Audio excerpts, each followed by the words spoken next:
बहनों और भाइयों नमस्ते। दोस्तों, आज 1 दिसंबर शुरू हो गया। एक साल कैसे बीत गया पता नहीं चला। बड़ी तकलीफें इस शहर में लोगों को हैं, व्यापारियों को हैं, कारखानेदारों को हैं। हम न व्यापारियों के खिलाफ हैं, न कारखानेदारों के खिलाफ हैं, न राजनीतिक के खिलाफ हैं, न पंचायतों के खिलाफ। लेकिन मैं जो देख रहा हूं कि इस समय राजनीतिक संरक्षण, पंचायतों का संरक्षण दुकानदारों को नहीं मिल पा रहा है, कारखानेदारों को नहीं मिल पा रहा है। इन सब चीजों का दोषी कौन है? कुछ दिनों में 3 बार दुकानदार रोड पर आए हैं। क्या ये दुकानदारों का काम है या राजनीतिक और पंचायतों का काम है? मेरे पास अलग अलग जानकारी आई। इसमें सबसे पहले पंचायत की भूमिका होनी चाहिए, उस पंचायत के बाद राजनीतिक की भूमिका होनी चाहिए। लेकिन क्यों ये लोग अपनी भूमिका नहीं निभा रहे हैं और सिर्फ बातें हो रही है हमारे शहर में? इन बातों से क्या होगा? शहर से लोग तो चले गए, अब व्यापारी दुकान लेकर बैठे हैं, कारखाने लेकर बैठे हैं, क्या वो भी चले जाएं? दोस्तों, या तो आप उन दुकानदारों को, उन कारखानेदारों को अच्छी तरह से समझाइए, दुकानदारों की भी गलती है। सबसे पहले मैं लूँगा कि दीपावली के आसपास नेहरू चौक के दुकानदारों ने अचानक से हल्ला मचाया क्योंकि उनको कुछ परेशानियां हो रही थी महानगर पालिका से। वह मामला शांत हुआ क्योंकि अब जब व्यापारियों की पंचायतें और राजनीतिक काम नहीं कर रहे हैं तो आखिर दुकानदारों को खुद उतरना पड़ रहा है। कुछ दुकानदार भी जो है मजबूत हैं, शेर दिल हैं।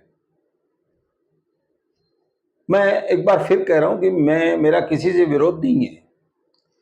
तो कपड़ा व्यापारी जो 10-15 दिन धंधा करते हैं, अगर वो अपना माल अंदर ले ले तो उनके बाहर फुटपाथ वाले बैठ जाते हैं, उनकी गाड़ियां लग जाती है, वो लोग धंधा कैसे करें?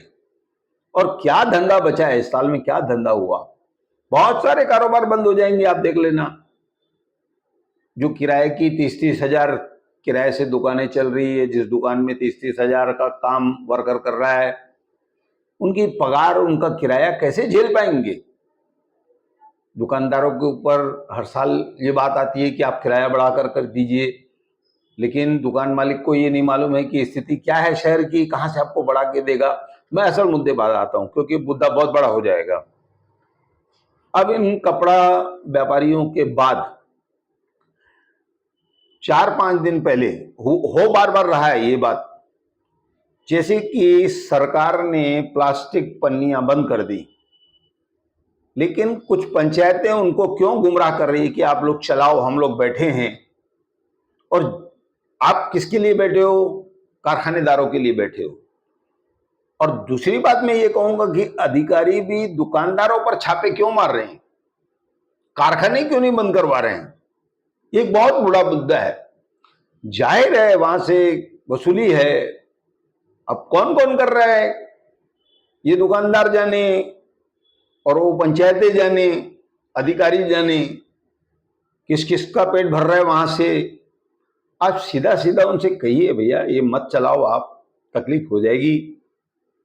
5 नंबर में, 4 नंबर में मैंने बहुत जगह देखा कि दुकान से पन्नियां निकली, 5,000 रुपए का दंड।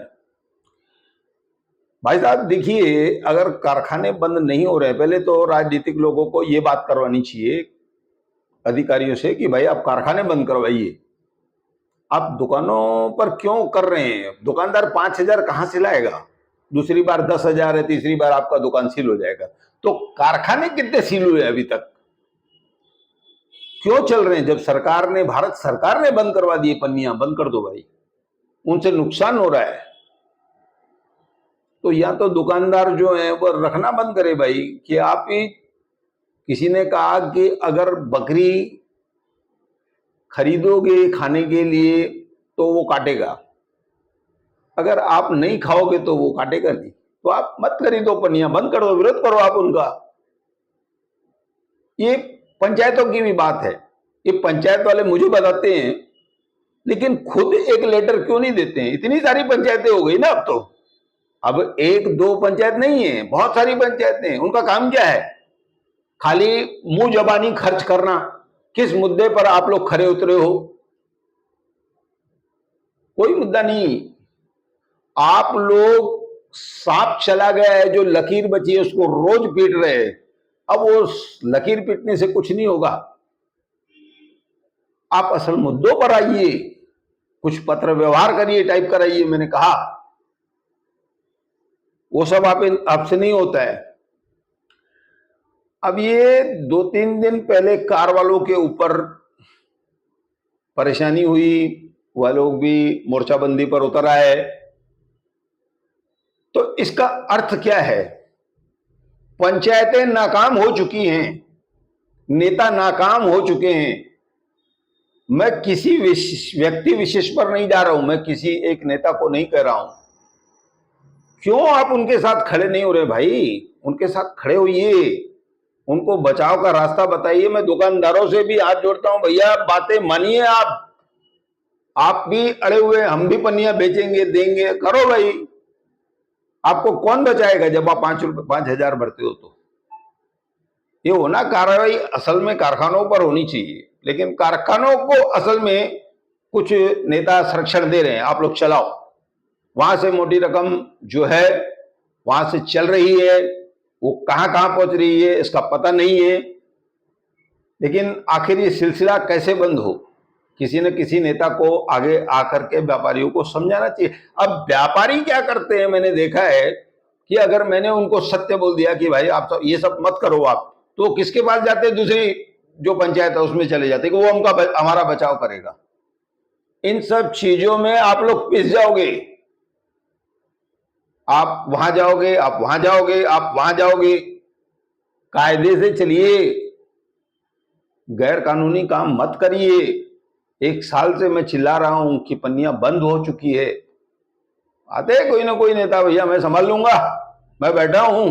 कहां बैठे हो? आओ, 5 नंबर में भी 4 दिन पहले भी 5,000 रुपए की वसूली हो गई दुकानदार से। तो कुल मिलाकर मैं व्यापारियों से, पंचायत से, राजनीतिक से निवेदन करता हूं, आप लोग आपस में सहयोग करके, मिल करके कोई ठोस मुद्दा बनाइए जिससे कि व्यापारियों को ये सब तकलीफ ना हो और इस शहर का व्यापार बचा रहे। जैसे कार वालों ने कहा कि बाहर के शहर वाले लोग इस शहर में सामान खरीदने आते हैं, सही है।